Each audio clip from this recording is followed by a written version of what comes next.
1947 میں آج کی رات 27 کو پاکستان بنا تھا۔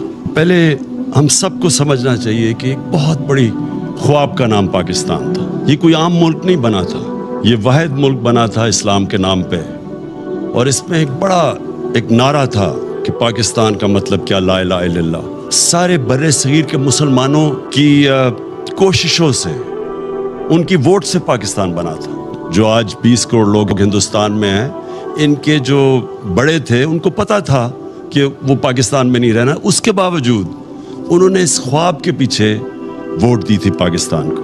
تو یہ ایک علامہ اقبال کی جو خواب تھی وہ ہمیں سب کو سمجھنا چاہیے، کیونکہ جو ایک قوم اپنے نظریے کو کھو بیٹھتی ہے وہ قوم کا وجود ختم ہو جاتا ہے۔ تو ہمیں پہلے سمجھنا چاہیے کہ بہت بڑا پاکستان کا جو خواب تھا ہمیں اپنے مقام کا سمجھنا چاہیے۔ تو آج اس عبادت کی رات میں سب سے آپ سے چاہوں گا کہ آپ دعا کریں پاکستان کے لیے، کہ ہم اس خواب کی طرف جائیں جو بدقسمتی سے ابھی تک ہم نہیں جا سکے۔ یاد رکھیں، ہمارا جو قرارداد مقاصد تھا اس میں واضح تھا کہ پاکستان نے ایک اسلامی فلاحی ریاست بننا تھا، اور وہ مدینہ کی ریاست کے اصولوں کے اوپر کھڑا ہونا تھا۔ وہ جو تھی مدینہ کی ریاست، وہ ایک نبی صلی اللہ علیہ وسلم کی سنت تھی کہ اللہ نے ہمیں حکم دیا تھا کہ ان کے قدموں پہ، ان کے شریعہ پہ، ان کے راستے پہ چلو۔ تو مدینہ کی ریاست ان کی سنت تھی، اور وہ کیوں اللہ نے ہمیں حکم دیا تھا؟ کیونکہ وہ ریاست نے بنیاد رکھی تھی دنیا کی سب سے عظیم سویلائزیشن۔ مسلمان نے کئی 100 سال دنیا کی امامت کی، ہر طرح سائنسدان بھی ٹاپ مسلمان تھے، ہر کلچر میں، تہذیب میں سب سے آگے تھے۔ تو اس کی بنیاد رکھی گئی تھی مدینہ میں۔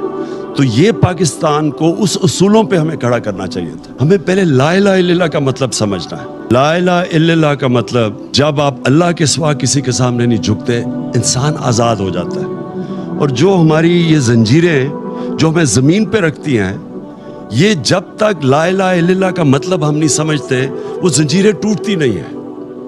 تو ایک انسان اپنے پورے مقام پہ نہیں پہنچ سکتا۔ سب سے بڑی زنجیر ہے خوف کی زنجیر، موت کا ڈر کہ جی مجھے کوئی ذلیل کر دے گا۔ اللہ نے اپنے ہاتھ میں ذلت رکھی ہوئی ہے۔ رزق کا ڈر کہ میری جی روزگار نہ چلا جائے۔ یہ سارے وہ خوف ہیں جو انسان کی پرواز روکتے ہیں اوپر۔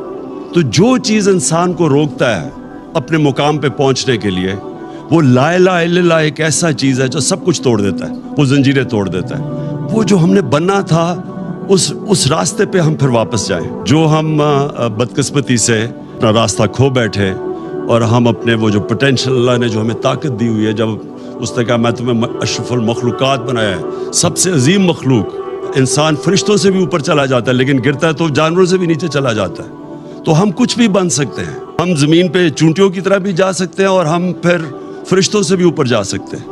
یہ ہمارے اوپر ہے، اور یہ تب ہم سمجھیں گے کہ ہم کتنا اوپر جا سکتے ہیں جب ہم لا الہ الا اللہ کا مطلب سمجھ جائیں اور وہ ہمارے دلوں میں آ جائے۔